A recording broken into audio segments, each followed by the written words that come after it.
نحمده ونصلي على رسوله الكريم أما بعد فأعوذ بالله من الشيطان الرجيم بسم الله الرحمن الرحيم سبحان الله وبحمده عدد خلقه ورضا نفسه وزنة عرشه ومداد كلماته يا ربي لك الحمد كما ينبغي لجلال وجهك وعظيم سلطانك رب اشرح لي صدري ويسر لي أمري واحلل عقدة من لساني يفقهوا قولي آمین یا الہی آمین۔ السلام علیکم ورحمۃ اللہ وبرکاتہ۔ امید کرتی ہوں کہ آپ سب خیریت سے ہوں گے۔ انشاءاللہ آج ہم پھر جو ہے وہ سورہ یاسین کو کنٹینیو کریں گے۔ تو آپ سب کی فیڈ بیک کا بہت شکریہ، آپ میرے لیکچرز پسند کرتے ہیں اور مجھے پوری امید ہے کہ آپ ان سے بھرپور فائدہ بھی اٹھائیں گے۔ یہ سب کچھ آپ ہی کے لیے ہے، ایزی وے اور آسان اور مختصر الفاظ میں جو ہے میری کوشش ہے کہ آپ سب قرآن سے جو خاص میرے نئے سننے والے ہیں جڑ جائیں اور مزید جو ہے اس کی آپ کے اندر خواہش پیدا ہو کہ قرآن کو مزید سمجھیں، مزید اس کے معنی اور اس کی تفسیر کے بارے میں جانیں۔ تو یہ تو بس ایک چھوٹی سی ٹرائی ہے، کچھ بھی نہیں ہے اتنا زیادہ اس میں۔ تو اللہ سبحانہ و تعالیٰ مجھے بھی اور آپ کو بھی مزید علم کی برکت دے۔ تو شروع کرتے ہیں انشاءاللہ۔ جیسے کہ ہم نے لاسٹ ٹائم جو تھا آیا نمبر 64 تک کور کیا تھا اور بہت ہی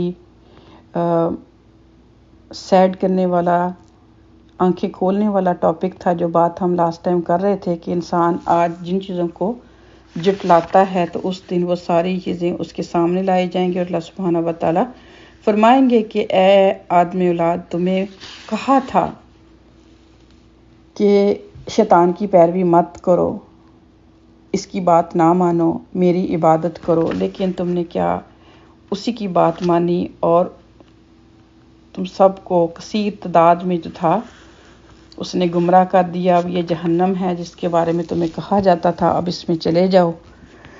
تو آگے کنٹینیو کرتے ہیں۔ اللہ تبارک تعالیٰ فرماتے ہیں آیا نمبر 65 میں، الیوم نختم علی افواہہم وتکلمنا ایدیہم، آج ہم مہر لگا دیں گے انکار کرنے والوں کے منہوں پر، اور وتکلمنا ایدیہم، اور بات کریں گے ہم سے ان کے ہاتھ، وتشہد ارجلہم بما کانوا یکسبون، اور ان کے ہاتھ گواہی دیں گے، ہاتھ ہم سے بات کریں گے، پاؤں گواہی دیں گے جو کچھ بھی وہ کرتے رہے۔ تو یہ بڑی ہلا دینے والی آیا ہے۔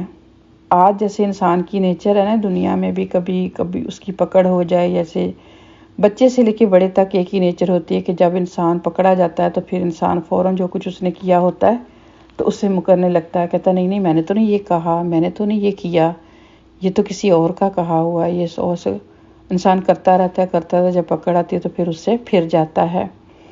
تو ایسا ہی انسان قیامت کے دن معاملہ کرے گا کہ اللہ تعالیٰ جب سارے گناہ جو انسان یہاں پر کیے ہیں گنوائیں گے، دکھائیں گے، تو حساب کتاب ہوگا تو انسان جو ہے وہ سیم تھنگ جو جیسے یہاں کرتا ہے وہی ویسا ہی کرے گا۔ پھر اللہ سبحانہ تعالیٰ فرمائیں گے کہ ٹھیک ہے، اگر اور کسی کی گواہی بھی انسان قبول نہیں جلدی کرتا تو اللہ تعالیٰ فرمائیں گے کہ ٹھیک ہے، پھر آج تیری گواہی خود تیرے ہی اعضاء جو ہیں وہ دیں گے۔ تو اللہ سبحانہ و تعالیٰ منہ پر مہر لگا دیں گے، یعنی کہ انسان بولنے سے قاصر ہو جائے گا۔ استغفر اللہ۔ کیا ہوگا؟ انسان کے ہاتھ بات کریں گے، جو کچھ انسان کرتا ہے وہ ہاتھ گواہی دیں گے کہ یہ کام اس انسان نے کیے ہیں۔ استغفر اللہ۔ اور پاؤں جہاں جہاں بھی انسان چل کے گیا، جو کچھ بھی اس نے برے اعمال کیے تو پاؤں بھی گواہی دیں گے کہ ہاں یہ انسان وہاں گیا اور اس نے یہ کیا، یہ وہ کیا۔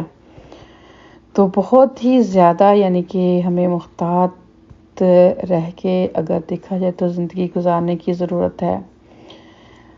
جتنی بے فکری سے ہم کچھ دیکھیں، اگر اس کی اگزامپل ہم تھوڑی سی ہی لیتے ہیں کہ آج اگر ہم دیکھتے ہیں کہ کوئی اگر ویڈیو بن رہی ہے یا کسی جگہ پتہ ہوتا ہے کہ ریکارڈنگ ہو رہی ہے یا پھر کیمرے لگے ہوئے ہیں تو انسان کس قدر محتاط ہوتا ہے، لیکن وہ ذات پاک جو سب کچھ جو فرشتے جو اس نے اپنی ڈیوٹی پہ لگائے ہوئے ہیں، جیسے کہ سورہ قاف میں اللہ سبحانہ و تعالیٰ فرماتے ہیں کہ انسان کی شارک سے بھی ہم قریب ہیں، اور انسان ابھی منہ سے لفظ نکالتا نہیں ہے کہ ہمارے جو فرشتے ہیں اس کو لکھ لیتے ہیں۔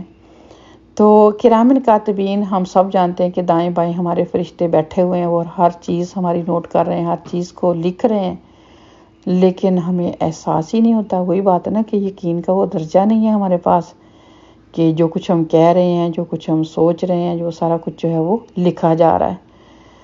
تو اس دن پھر کیا ہے کہ ہاتھ پاؤں جب گواہی دیں گے تو انسان پھر سوچے گا کہ اب میں بھاگ کے کدھر جاؤں۔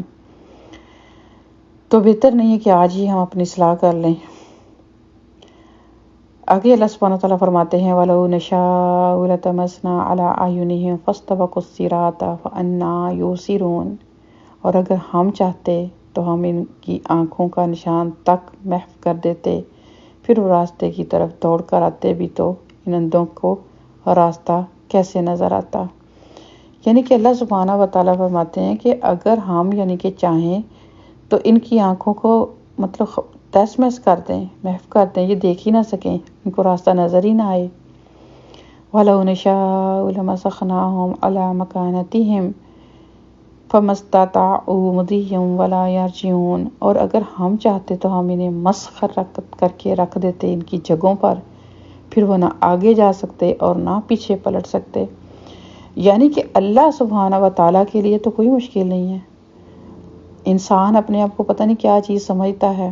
تو اللہ تعالیٰ فرماتے ہیں کہ اگر ہم چاہیں تو ان کی آنکھیں مسخ کر دیں، یہ دیکھنے کے قابل ہی نہ رہیں، اور ان کو ایسے ان کے مکانوں یہاں پر یہ رہ رہے ہیں، اللہ تعالیٰ کی نافرمانیاں کر رہے ہیں، تو ان کو ہم وہیں پہ مسخ کر کے رکھ دیں انہی کی جگہوں پر، اور یہ ہلنے کی طاقت نہیں رکھ سکتے، نہ آگے جا سکتے ہیں نہ پیچھے جا سکتے ہیں۔ یہ تو صرف اللہ سبحانہ تعالیٰ کی ایک دی ہوئی مہلت ہے اور ایک وقت مقرر ہے، جب وہ آئے گا تو پھر ایک گھڑی آگے بھی نہیں اور پیچھے بھی نہیں، انسان کی پکڑ ہو جائے گی۔ پھر اللہ سبحانہ تعالیٰ فرماتے ہیں وَمَن نُعَمِّرْهُ نَكِّسْهُ فِي الْخَلْقِ، اور جس کو ہم طویل عمر دیتے ہیں تو کمزور کر دیتے ہیں پھر اس کی تخلیق میں، یعنی کہ اس کی جو طبعی قوتیں ہوتی ہیں۔ افلا یعقلون، یعنی کہ اللہ سبحانہ تعالیٰ فرماتے ہیں کہ دیکھو انسان جب پیدا ہوتا ہے، پھر اس کی بچپن اس کا دیکھ لو، پھر اس کی جوانی دیکھ لو، پھر اس کے بعد جب اس کا بڑھاپا آتا ہے، تو یہ ساری جو چیزیں ہیں کون کر رہا ہے؟ تو پھر ان ساری چیزوں کو دیکھ کے اپنی زندگی میں، اپنی صحت میں سب کچھ چینجز عمر کے ساتھ ساتھ دیکھتے ہوئے پھر بھی تمہیں عقل کیوں نہیں آتی کہ ہر چیز کو ایک دن ختم ہونا ہے، ہر چیز ایسے ہی چلتی نہیں رہنی۔ پھر اللہ سبحانہ تعالیٰ فرماتے ہیں وَمَا عَلَّمْنَاهُ الشِّعْرَ وَمَا يَنبَغِي لَهُ إِنْ هُوَ إِلَّا ذِكْرٌ وَقُرْآنٌ مُبِينٌ، اور نہیں سکھایا ہم نے اپنے یعنی کہ نبی پاک صلی اللہ علیہ وسلم کو شعر، اور نہ ہی یہ بات ان کے شایان شان ہے، وہ تو صرف ایک نصیحت یعنی کہ قرآن پاک جو کہ بالکل واضح ہے۔ جیسے کہ ہم جانتے ہیں کہ جب قرآن پاک کا نزول ہوا تو نبی پاک صلی اللہ علیہ وسلم جب بھی ان کو بتاتے تھے تو وہ نبی پاک صلی اللہ علیہ وآلہ وسلم کو طرح طرح کے القاب، شاعر، مجنون، اس نے خود سے گھڑ لیا، ایسی باتیں جو تھی وہ کرتے تھے، ماننا تو بڑی دور کی بات ہے، بلکہ ان چیزوں کا مذاق اڑاتے تھے۔ تو اللہ سبحانہ تعالیٰ یہاں پر ان کو جواب دے رہے ہیں کہ ایسا نہیں ہے، کہ نہ تو وہ شعر کہتے ہیں، نہ یعنی کہ نہ تو وہ نعوذ باللہ شاعر ہیں، اور یہ چیز ان کے شایان شان بھی نہیں ہے کہ وہ ایسا کریں۔ وہ تو صرف اور صرف کیا ہے کہ ایک نصیحت ہے، یعنی کہ یہ قرآن پاک ہے جو بالکل واضح ہے، وہ تمہیں بتاتے ہیں تاکہ تمہارا ہی اس سے فائدہ ہو جائے۔ کیوں؟ لِيُنذِرَ مَن كَانَ حَيًّا وَيَحِقَّ الْقَوْلُ عَلَى الْكَافِرِينَ، تاکہ وہ بر وقت یعنی کہ خبردار کر دیں جو زندہ ہیں، تاکہ حجت تمام کر دے کفار پر۔ تو اللہ سبحانہ تعالیٰ، جیسے بھی میں پہلے بات کر رہی تھی کہ اس سے پہلے اللہ تعالیٰ فرماتے ہیں کہ بہت زیادہ دیر ہو جائے اور انسان وہاں جا کے کہے کہ اللہ تعالیٰ آپ نے تو مجھے بتایا ہی نہیں ان چیزوں کے بارے میں، ورنہ میں تو بڑا اچھا ہو کے آ جاتا، میں بڑے اچھے کام کر کے آ جاتا۔ تو قرآن پاک کا نزول نبی پاک صلی اللہ علیہ وسلم کے ذریعے آپ لوگوں کے پاس اس لیے آ رہا ہے، وحی آ رہی ہے جبریل امین کے ذریعے، کہ آپ صلی اللہ علیہ وسلم جو زندہ بچ گئے ہیں، جو پہلے جا چکے ہیں وہ جا چکے ہیں، لیکن جو زندہ ہیں ان کو یہ حق کی باتیں بتا سکیں، اور یہ جو حجت ہے، یہ جو حق کی بات ہے کفار پر جو ہے وہ تمام ہو جائے، یعنی کل کو یہ نہ کہیں کہ ہمیں بتایا نہیں گیا۔ پھر آگے اللہ سبحانہ و تعالیٰ فرماتے ہیں کہ اولم یروا انا خلقنا لهم مما عملت ایدینا انعاما فهم لها مالکون، کیا یہ لوگ نہیں دیکھتے کہ ہم نے پیدا فرمائے ان کے لیے اس مخلوق سے جو ہم نے اپنے ہاتھوں سے بنائی مویشی، اور وہ ان کے مالک ہیں۔ پھر اللہ تعالیٰ فرماتے ہیں کہ میری نعمتوں کو دیکھو، جانوروں کو دیکھو جو ہم نے اپنے ہاتھوں سے بنائی مویشی، پھر تم ان کے مالک بن گئے ہو۔ پھر کیا ہے کہ وَذَلَّلْنَاهَا لَهُمْ فَمِنْهَا رَكُوبُهُمْ وَمِنْهَا يَأْكُلُونَ، اور اب ہم نے تابع دار بنا دیا انہیں ان کا، بس ان سے تم بعض پر سواری کرتے ہو، بعض کا گوشت کھاتے ہو۔ اب دیکھیں کہ کتنی زیادہ چیزیں ہیں جو کہ اللہ سبحانہ و تعالیٰ نے انسان کے لیے مسخر کی ہیں، ان کو ان کے تابع کر دیا ہے۔ جانوروں کو دیکھ لیں، باقی سواریوں کو دیکھ لیں، لیکن اگر اللہ سبحانہ و تعالیٰ نہ چاہیں تو جیسے کوئی بھی جانور اگر ہے، شریر ہے بہت زیادہ، گھوڑے کی مثال دیکھ لیں جس پر لوگ سواری کرتے ہیں، باقی ہاتھی ہے، اور بھی بہت سارے جانور ہیں جن پر سواری کی جاتی ہے، اگر اللہ تعالیٰ نہ ان کو اس چیز کا ہمارے لیے مسخر نہ کرتے تو ہم ایسا نہیں کر سکتے تھے۔ پھر اللہ سبحانہ تعالیٰ فرماتے ہیں کہ دیکھو سواری بھی کرتے ہو، کچھ جو ہے جن کا تم گوشت بھی کھاتے ہو، پرندوں سے لے کے جانوروں تک، بڑے جانوروں تک انسان اس کا فائدہ اٹھاتا ہے۔ وَلَهُمْ، اور ان کے لیے فیہا، اس میں منافع و مشارب، بہت زیادہ منافع ہیں، اور پینے کی چیزیں بھی ہیں، پھر کچھ ایسے بھی ہیں جن کا تم دودھ پیتے ہو۔ افلا یشکرون، کیا بھلا تم شکر ادا نہیں کرو گے؟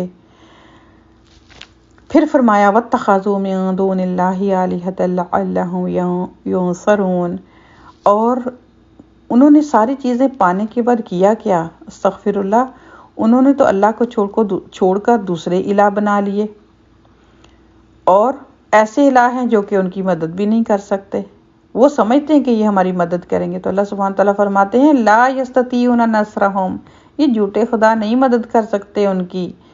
وہم لہم جند مختارون، اور یہ کفار ان معبودوں کے لیے تیار شدہ لشکر ہیں۔ تو یہ تو تمہاری غلط فہمی ہے کہ یہ تمہاری مدد کریں گے، ایسا نہیں ہے۔ فلا یحزنک قولہم، اے نبی پاک صلی اللہ علیہ وسلم آپ غمگین نہ ہوں ان کی باتوں سے۔ انا نعلم، بے شک ہم جانتے ہیں، ما یسرون و ما یعلنون، جو کچھ یہ چھپاتے ہیں اور جو کچھ یہ ظاہر کرتے ہیں۔ آگے پھر فرمایا اولم یر الانسان انا خلقناہ من نطفۃ فاذا هو خصیم مبین، اور آپ نے دیکھا نہیں کہ انسان کو ہم نے ایک نطفے سے پیدا کیا، کہ حقیر سے پانی سے پیدا کیا، پھر کیا ہوا؟ یہ بہت بڑا جگڑالو بن بیٹھا۔ تو آج کی بات کو انشاءاللہ ہم یہیں پہ کمپلیٹ کریں گے ٹائم کی وجہ سے، کیونکہ میں نہیں چاہتی کہ زیادہ لمبا لیکچر ہو۔ تو انشاءاللہ پھر ہم نیکسٹ لیکچر میں اپنی سورہ کو کمپلیٹ کر لیں گے۔ تو یہیں سے انشاءاللہ آیا نمبر 78 سے ہی شروع کریں گے۔